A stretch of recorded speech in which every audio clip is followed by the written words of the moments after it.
Okay, we got aim thoughts. When to change your setup and when not to. By your boy Daniel Capadia, I think. Hopefully I didn't butcher it. What's up, guys? So I wanted to make a video response to a comment that I got, which was I was originally going to make a written response, but I felt like this would be really way more, informative and would reach more people if I did a video. Okay. So this is a comment I got on a video I dropped with Matty, where he was talking about lots of aim theory and stuff, and the comment reads as such. Matty's takes on muscle memory are terrible. I understand this guy may be an Whoa, what? His takes on muscle memory are terrible. Oh boy. elite level player, but a lot of this information is genuinely bad. This is just Well, why is it bad? Mr. Comment Person? a young elite player. He should take his own advice and realize that he is an outlier here, and that the majority of pro players will tell you that you should not be jumping around with your sensitivity and grips. Oh. Okay, let me see this. This is just a young elite player.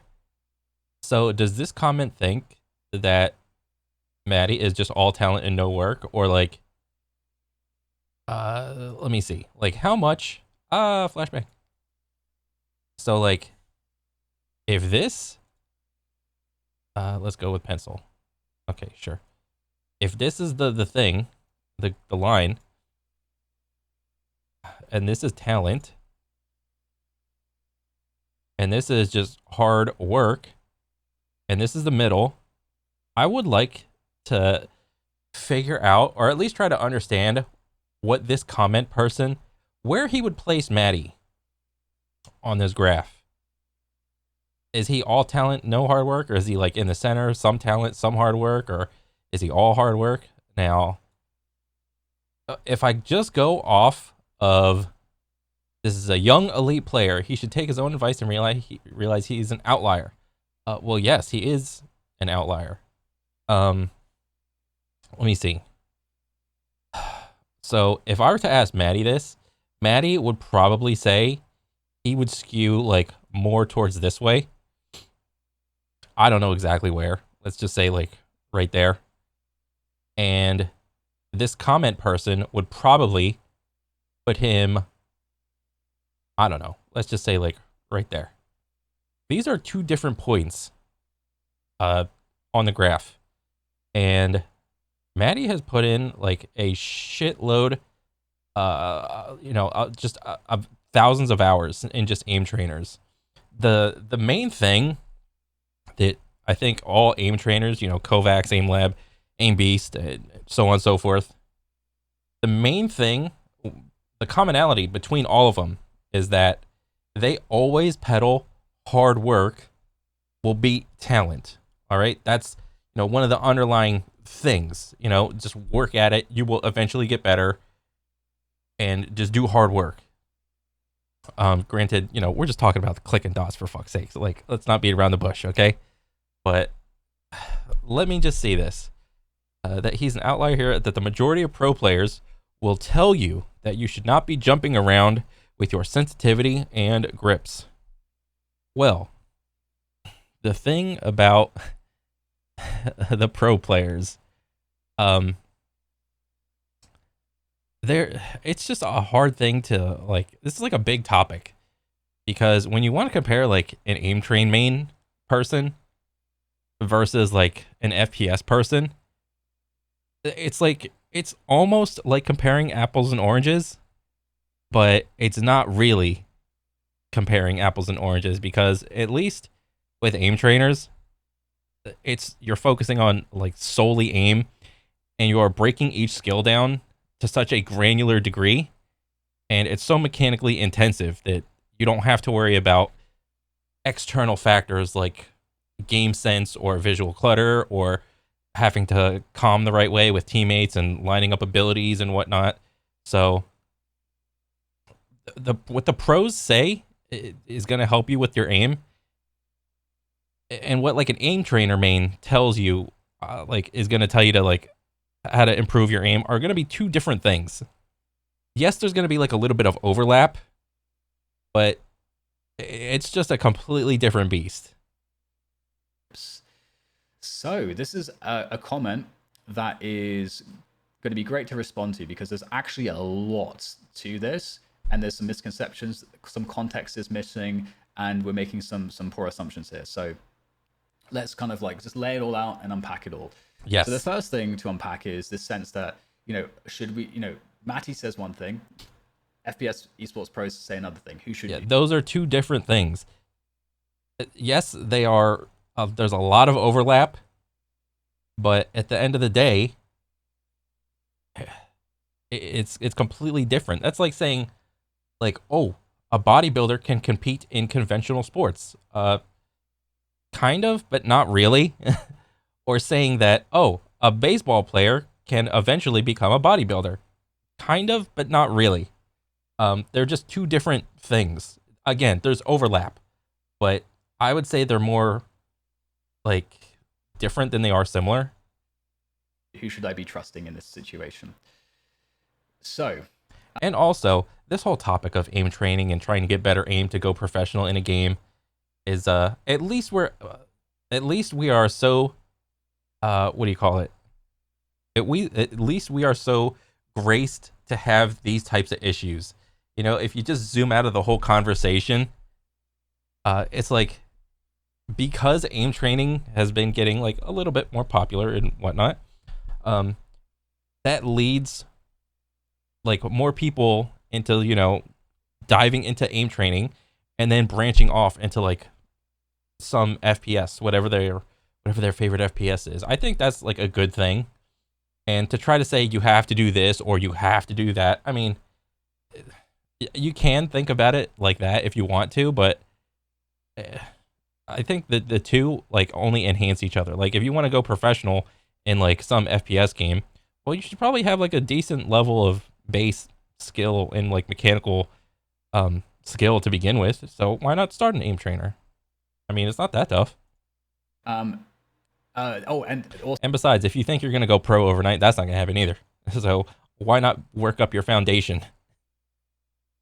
So the commenter, the lovely commenter, says that essentially the lovely commenter. Matty's an outlier, and he's essentially saying that FPS esports pros are not. And I actually think that it's much more likely to be the other way around here. Yeah. And the reason is because if you didn't know, there was this little tournament called the Red Bull Ready Check where they pitted aim training bros versus popular professionals in FPS games, and they pitted them against each other, but it was only in the environment that the aim trainer thrived in. So that's kind of, being set up to fail more or less from the professional aim trainer, or from like the FPS pro. So, and honestly, when you compared the scores and you watch that tournament, I mean, you can go on YouTube and whatnot, just type in Red Bull Ready Check, and you can see the scores. Almost all the aim trainers on every scenario doubled the score of all the FPS pros, and it was hilarious. Or at least I thought it was. I thought it was entertaining as hell. Because let's just look at the two groups of people, like the aim trainer elite players and the FPS esports elite players. Because obviously Matty's not the only person that's really, really sick in the way that he's really good. So with the aim trainer players, their singular goal and focus as a community as well is to understand how to improve at aiming and how to get better scores in the aim trainers. And this is another misconception, so just clear it up really quickly. And scores are important in aim trainers because they actually do confer to if your technique is improving or if you're aiming better. Because if you are able to hit more targets more accurately, more quickly, which is what the score is, then it means your aim is improving in that skill category. It's just really as simple as that. Your mouse control is improving in that category. So they are just trying to push scores as much as possible. And the entire community is comprised of lots of individuals that are trying all of their own methodologies to try to accomplish the singular focus. Oh, yeah. So this is the one group of players. Now, the other group of players, the pros, FPS esports pros, I think it's much more likely that they are... I'm just in the waiting room of when the aim trainer mains are going to become professionals. I'm still waiting on that sidewalk curb somewhere. Are the talented outliers, because in fact they're not singularly focusing on aim in this way or studying it or trying to communicate it to each other. Instead, what they're doing the FPS is they're trying the FPS professionals have a lot of other things to worry about besides their aim. Their aim is good enough. Like you don't have to have. So like for like FPS games, you don't have to have the best aim. Your aim has to be just better than the guy you're trying to beat. That's all it ever is. That's all it ever was. That's all it will ever be. Your aim doesn't have to be tippy top the best. It just has to be better than the other guy on the other team. That's it. And not only that, you have things like game sense, movement, positioning, physics, ballistics, abilities, grenades, timings. You have a bunch of other things to worry about as well. And those things are, and you have to deal with, people. You have to communicate correctly to people to get them to do the thing to, get the win. So it's not like the FPS bro has like worse aim, but he has like so many other valuable skills that he can teach people. All right. Trying to get really good at the game that they play. And so this is the one reason why a pro will tell you, oh, you should only, aim trainers are useless. You should only spend time playing the game. Now, this is legitimate feedback. And the reason is because that's how they got good. Because firstly, number one, aim trainer tools weren't around until 2018-ish. Oh, yeah. So it's still a very they are still very new.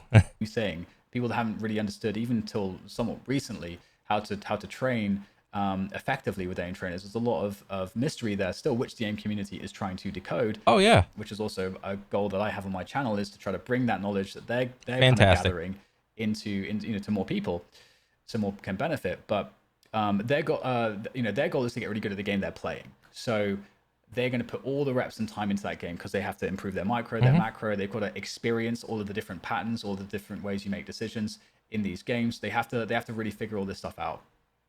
And so the best way to do it is to keep playing that game. And their aim is going to kind of passively improve alongside that. Now, and sure, a lot of the pros are going to be messing around with their settings and figuring stuff out over time. Oh yeah. But their experience of how they improve their aim is highly subjective. And again, it's not really the focus, and there aren't really many pros doing that many things very different to one another. So that's one thing also to bear in mind. So because of this, I think it's actually much more likely that the pros that got really good as players were able to continually, alongside improving their decision making and all that kind of stuff of the game, because that is a must that you must have. Oh yeah. I would say that you can be a lot more at the top level. There can be a bit more disparity with your aim, to be honest, than there can be with your decision making, because you're also operating in a lot of these games in a team environment. And so in a team environment and under pressure, that is another thing that it comes into play. The pressure part.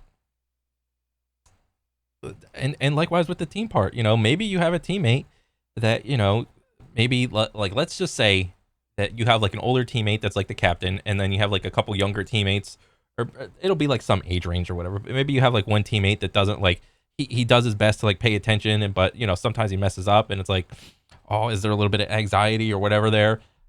You have the teammate factor, and then you have the pressure, the external pressure on all these other things outside of your control that you have to manage to not have the shaky aim. All right. So if your decision making is bad, then you're not going to survive in those top team environments. You have to have good decision making that is on par with the rest of the team. Otherwise, it's just going to fail, and you will not find yourself as a pro player for too long. So the mechanics tends to be something that is, I would say, there's a bit more of a disparity there. But at the same time, you still have to be talented enough to perform at that level. And given that most pro players are not singularly focusing on that one thing, it is just one part of many cogs in the machine that makes a pro. Yeah. It is going to be something that I would say it's going to be the naturally talented people that are more likely to be the pros in this situation, because they are more likely to get higher return on aiming skill improvement over time with the reps they're putting in the game, especially because the reps that they're putting in is mostly not focused on getting super sick aim. Yeah. Essentially, in comparison, the amount of time I mean, what's the main phrase you always hear in like Valorant and CS? Reticle or crosshair position. Your crosshair was in the wrong position. You should be predicting where the enemy is going to be and hopefully they walk into your reticle so you don't have to aim. You just click the button and they just die. That's the main thing. Oh, your reticle was too low, your reticle was too high, it was too much to the left, too much to the right, and then once you either, you spam the button or you hold it down, you recoil control, whatever. Yeah, they always pedal like crosshair position. Pro might spend trying to improve their aim versus actually playing. There's a huge disparity, and there's many pros that don't even play deathmatch or do anything at all for it. So there you go. There's my retort for that particular criticism. So the next thing is to think about this idea of changing your sense and sensitivity, your setup, and all these different things. Now, this is changing sensitivity and the setup. So this is, I want to hear what he's going to say on this. Important for us to understand the context of what it is to be a pro and how they exist versus what it is to be an aim trainer player. And professionals, okay, so if you want to be professional at something, you have to be willing to do anything to reach that level. There's not like a set path to be a professional. You may reach a point where you have gotten to the professional level, but even within the professional level, you can kind of set, like, look in real sports. Even look how great, like, Michael Jordan, who else, I am so bad with basketball names, LeBron James, who else, whatever, Kobe. Even within, like, the NBA, professionals skill gap each other by very large margins. And what is their mindset? They are still willing to do anything humanly possible to get a slight edge over one another in terms of training, communication, technique, whatever. So, with that being said, what's wrong with picking up an aim trainer? All right? If you have one professional player that picks up an aim trainer and all of a sudden, oh, he had some moderate levels of improvement. Oh shit, he's gonna set a standard. And what do you think that's gonna do to the other team that lost to the team that had, like, the one dude that practiced aim trainers? Oh shit, this motherfucker was hot on this game or whatever. Why was he doing all like that great? Oh, he was fucking aim training. Oh my god, that's what we got to do. So within the professional realm, the extent that you're willing to do anything it takes to be, like, the number one, to take the number one spot, is dictated amongst the professionals themselves. If no one was aim training before, no one will continue to aim train. If a couple people start to aim train and see their results improve, they're going to set a precedence. All right? in what they're doing. And so we have to understand a few things. So with the pros, we have to understand that what they are min-maxing for, what they're trying to optimize for, is performance on the day. And generally speaking, you have different phases of your of essentially, like, build into the performance. I would say you've got your kind of off-season period, or periods when you can make changes.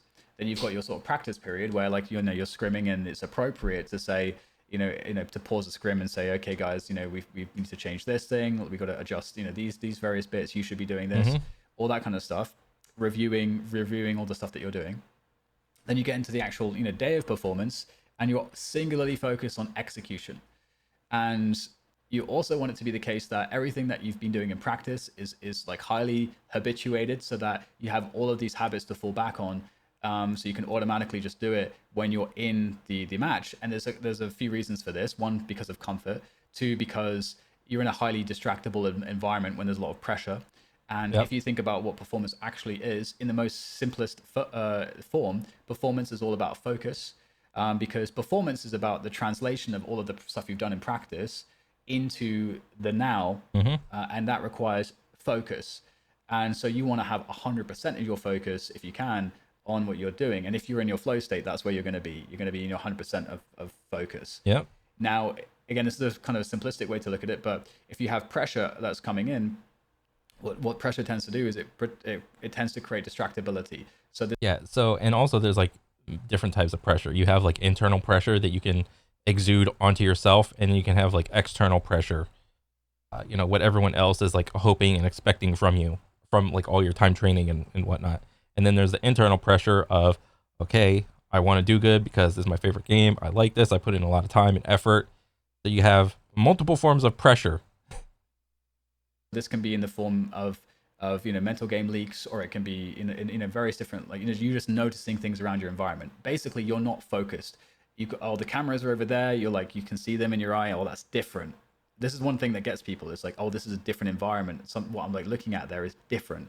So that feels different suddenly. And so now that's in my head. So like any amount of what's in your head that's not just focused on executing in the game is going to decrease your ability to perform. And so if we take the Boros situation where, where the Falcons were kind of giving him a lot of shit for I don't know about changing his this. mouse. What's really going on there is an ability. What game was this? Was this Val or CS or something? Like the dude was like doing poor and then he changed his mouse or something? Ability to deal with that distractibility, and that distractibility can come in lots of different forms. So it can be this like external situation where there's pressure coming in because of the fans or a different environment, whatever it might be. Could be that you've had like a lot of shitty matches lately or whatever, and so you feel a bit more pressure because of that. Or it could be the case that you're kind of having an internal experience, like you're missing shots, and that's like harming your confidence.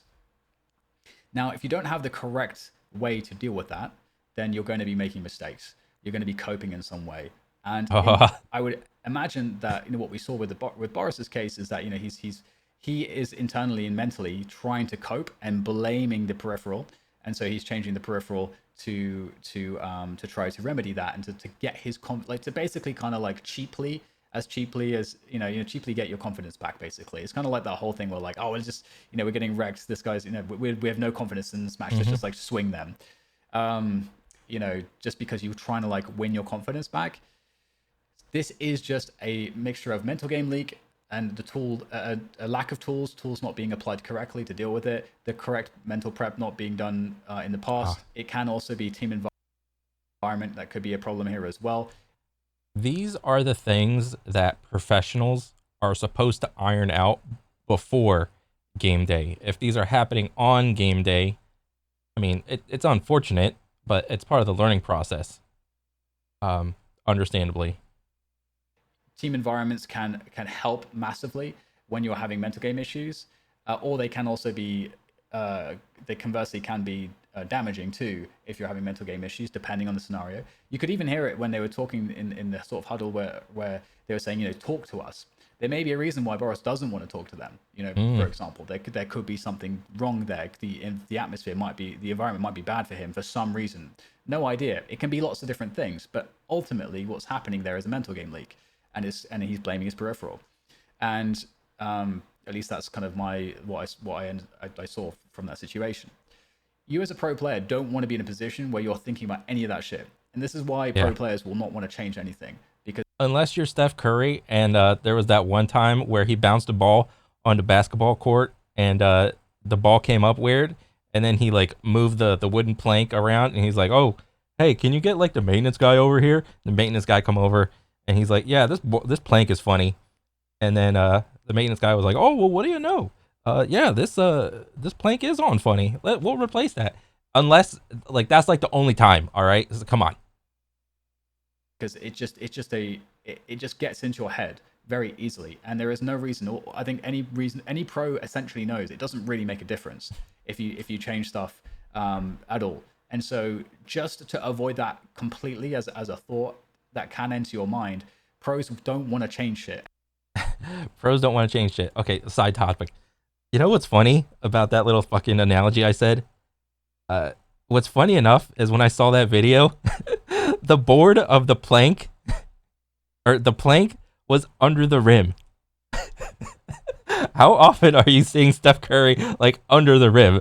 This motherfucker out here behind the three most of the time. But I mean, I guess he's looking out for his team. It's whatever. I just thought it was so funny. But okay, back to video. Pros don't want to change shit. Got you. And you shouldn't. Like, as a rule, generally, you shouldn't be changing shit. You should never change shit on the day of your performance. Yeah. You shouldn't be changing shit in practice, because what you're doing in practice is you're habituating yourself for what you're going to be doing in the match day, on the match day. So this is the reason why the pros will want to do this. And so there is a time in the year, in the calendar year, that pops up for pros where they can change shit. Yeah. As I mentioned, there's off season and on season. Off season, and this is one way I would handle this before, is that if I have like a gap between leagues and I take a break after a league is finished, maybe I've got like a month before the league starts up again, I would give myself like a time limit that I would set. I'm like, okay, I'm going to iterate on the things I wanted to change in that last season, or I felt like I had issues with. So I'm going to give myself 2 weeks. I'll make those changes to my config, to my setup. I wanted to try this different mouse. At the end of the 2 weeks, where I'm just going to focus purely on my mechanics or whatever it is to like feel out these problems. At the end of 2 weeks, whatever I land on, I'm happiest with, I lock it in for the rest of the season. And that's how it goes. And I'm not, at that point, forever hold your peace, not thinking about it again.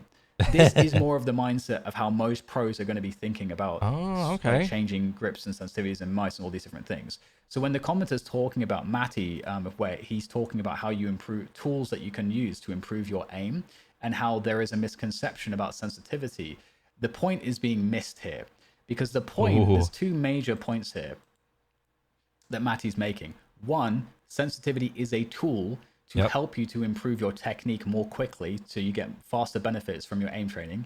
And two, it doesn't fucking matter what your sensitivity really is. It's not important. Yeah. There are so many players that get driven nuts almost by like like they're trying to change their sens, not for training purposes, but because they think that there's going to be a perfect sens that they can play on that will fix everything. Yeah. And so this is really the reason why we're trying to get away from this idea that muscle. Yeah, the perfect sensitivity does not exist. The perfect sensitivity is probably going to be relative to how like tapped in you are, like in terms of like how focused you are. Are you in or out of the flow state or whatever? How calm you are and whatnot. It's going to be a variable. Memory is something that really helps us, because instead, if we look at how it really works, and this is what Matty is saying and what the aiming community has evidence to back up with through all the work that they've done and through the results that they have, is that technique is king, sensitivity is second. So as you can see from how I've explained these things, these are separate issues that have been misapplied without looking at the context of what's happening. You have to get granular with this stuff. And so, well, why do you have to get granular? Well, because everybody if you're trying to chase somebody at the tippy top, they're already thinking in the most minuscule granular terms. All right. If you're just trying to like eke in there on like the bottom level of the pro scene, it's like you're just gonna get squashed out, but because everybody else is trying to do that already. You have to start thinking about it in like a granular, in a minuscule way, because that's what everybody else is doing. I think that kind of covers all of this, because this is an important point, because I should expand this for those of you listening that aren't sort of maybe as dialed into some of the aiming content. So if we look at how sensitivity can be beneficial for training your aim or training your technique, because your brain adapts very quickly to your sensitivity changes. That is what Matty is saying. We are working on our technique. If we change our sensitivity, you can apply the technique with a new sensitivity, and your brain will adapt very quickly. What matters most is the quality of the technique. That is what you're training. So why does like changing the sens actually help, as Matty is suggesting? Now, an easy way to explain this is just look at all of the different FPS games, and look at how in every FPS game you're going to get like a general average amongst the player population of sensitivity that is different. Yeah, you got Counter-Strike. What is it like? Counter-Strike and Valorant, it's about the same, I would say, like somewhere between like 40 and 60, somewhere on the slower side. Apex, you simply plug in a controller. Overwatch, depending on what role and what character you have,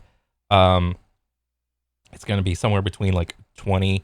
I mean, it's probably like a large range for Overwatch, really. Somewhere between like 20 and 60. What else? Quake. I've seen some crazy low sensitivities in Quake, like downwards of like around like 10, which is crazy, and even lower than that. And that is a that's a unique situation to be watching as a viewer. Now, in attack shooter like CS, Valorant, you're going to get slower sensitivities. In fast games like Overwatch, where there's much more verticality, or Quake and Fortnite and so on, you're going to get faster sensitivities. Mm-hmm. Things move faster in one game than the other. Yeah. Each game requires a focus and emphasis on different skill categories in terms of mouse control. And so with these different skill categories, different sensitivities will have less margin for error for the skill categories that they are being applied to. Mm-hmm. So for example, if you have attack FPS, precision is everything. The time to kill is instant, essentially. If you shoot someone in there, they die. So precision is everything. If I have a really and I do have a really fast sensitivity, I play my Quake Sense in Valorant because I love to be a bit of a sadomasochist in that way. Was it like 25? I think slightest error because with my sensitivity, because it's much faster. That slight error, very slight error, can be a complete whiff. Whereas if it's a slower sensitivity, it's not a whiff at all. So there's much less margin to error for the slower sensitivity. However, what you will find is because there's less reps in the game, in like CS or Valorant for tracking, players will have generally like their tracking skill will be lagging behind. And again, if we think about Matty, when I see some professional players trying to hold a corner, it's the funniest fucking shit to me, anyway. I mean, because I'm looking for it. Seldom do I ever see. So let's say you have like a. Okay, maybe this is gonna be horribly bad. Flashbang. Okay, so here we got pencil. Let's see. We need a corner. There is a corner. So let's say you're not supposed to be aiming like right there because for whatever reason, like nobody's gonna react that quick enough. That's like what, like 10 milliseconds of reaction time? That's stupid. Okay, so let's say you want to hold the angle of about like maybe there, and like maybe the well, maybe that's like too big. Let's go back. Let's say you want to hold the angle right about there. So, and you're gonna have like that's where your line of sight, that's where your reticle is gonna be. All right, let's draw a line, and let's say that's like, this is the corridor. Yes, it's not perfect, whatever. And here's your dude. And let's give the dude a gun. Whoa! To what I see happening, and I could be wrong, as the dude swings out and he is expecting maybe someone, and this is like a very basic breakdown. If you're trying to keep your reticle right here as you swing out, what I see happening in like CS and Val is people will try to aim with their movement and not their hand in terms of like holding a corner. So what do I mean by this? Instead of moving like with your A, like let's say that this dude's moving with A. So this dude is moving with A. Your arm is going to be should be smoothly tracking in the opposite direction in order to hold this corner. But what I see is, instead of if the goal is like right here, the person will aim like right there, and they will move until their reticle goes to there, and then since they have a different angle, like maybe they're closer or whatever, or farther, since the guy is now here, he has to move again. Let's give him another gun. He moves the reticle someplace else, and then because he wants to hold like a different angle, it's never like a smooth transition is what I see when in terms of like tracking, in terms of like holding a corner. It's never smooth. It's move reticle, move your reticle, or they don't like moving their aim arm, is what I'm trying to say. They would rather move the reticle with their movement of their feet instead of their arm. In the aiming community, what are they doing? They're trying to get good at like all aiming skills. So they change their sensitivity, because not only does sensitivity allow them to have more consistency with certain aiming categories, it can also be used to help you to train different techniques. Now, for example, something that I had to go through to improve my overall aiming floor was, with your arm, you've got your arm, you've got your wrist, and you've got your fingertips. Oh yeah, it's a lot of joints. Your you tools, got yeah, you remember this argument? You got your whole arm. You got your whole arm to aim, dude. 3 main tools in terms of aiming. Now you can use these in various different ways. If you have a very slow sensitivity, you're going to be using a lot of your arm, because you need to move the mouse with a lot more range of motion. Range of motion that's too limited with just the wrist movements, so you're using way more arm. If you have a way faster sensitivity like I have had in my career, then I have not ever really necessarily had to use my arm at all. So my arm control is undertrained completely, or it was. And similarly, this is what oftentimes is advised. I after talking with some of the aiming coaches about what are some common areas that TAC FPS pros have. It's underutilization of fingers. Why? Because sensitivities are so slow that, generally speaking, most players are very arm dominant. So by changing our sensitivity, we get into this really interesting spot where we're able to very specifically force ourselves out of a different habit. So I train on a sense that's way slower. I'm now forced to use my arm until I start to get good at arm control. Yep. If I use the same sensitivity, same fast sends, and just try to force arm control, I am fighting so much conditioning that it becomes a lot harder to actually create some technique with arm control. So it's way easier to actually just instead do it with the slower sensitivity. Okay, so there we go. I hope this to be a conclusion and wrap it up. Essentially, I think the aim trainer players know a lot more than people give them credit for. I think that changing sends and mouse people and everything else is very useful for training, but understand that training should be in specific windows if you're a pro, and that if you're locked into your whole tournament season, you shouldn't be changing anything, especially not on the day. There are some exceptions, I would say. If you're, you should always have spares if you're in an environment which is very humid. Maybe you do want to have another mouse pad. Or if you live in Florida, or you don't have some sort of AC. Yeah, it sucks aiming in hot, humid weather. Or if you live in I'm not gonna say it. Never mind. Available, or different skates like that. Just depends. But it's quite subjective. But generally speaking, what you can handle as a player. So stick to that. I hope this was helpful. And I'll catch you guys on the next one.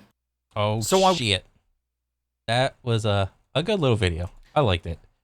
This is I like the Daniel and his interviews with Maddie and whatnot. I think they're fantastic. And this was just a little thing to clear some misconceptions up. Really, that's all it was. And I mean, we're just have a conversation essentially.